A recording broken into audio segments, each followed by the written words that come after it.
tere! Selles videos võrdleme Volkswageni originaalpidureid alternatiivpiduritega. Vaatame, kumb jääb meie testis võitjaks ning tagab sulle suurema turvatunde. Kiirus 50 km tunnis. Siin on originaalpiduritega varustatud auto pidurdusmaa 1,6 meetrit lühem. Kiirusel 70 km tunnis on see vahe juba 2,35 meetrit originaalide kasuks. Mis juhtub maanteekiirusel ehk 90 km tunnis? Sellel kiirusel jääb originaalpiduritega varustatud auto seisma lausa 4,35 meetrit enne alternatiivpiduritega sõidukit. 110 km tunnis. Kiirus, mis on Eestis lubatud mõnel suuremal maanteel. Originaalpiduritega sõiduki pidurdusmaa on nüüd lausa 6,35 meetrit lühem. See on 22% parem tulemus. Nüüd pidurite väsimustest. Kiirus on 90 km tunnis ja pidurdame täie jõuga ning mitu korda järjest.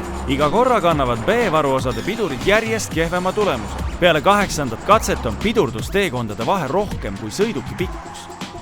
Sõidujärgsed piduriketaste temperatuuri mõõtmised näitavad olulist erinevust. Lisaks palju suuremale temperatuurile on mitte originaalpidurikettad rohkem deformeerunud ja klotsid palju rohkem kulunud. Kui soovid suuremat turvalisust, siis vali originaalvaruosad. Seda meie katsed just tõestasid.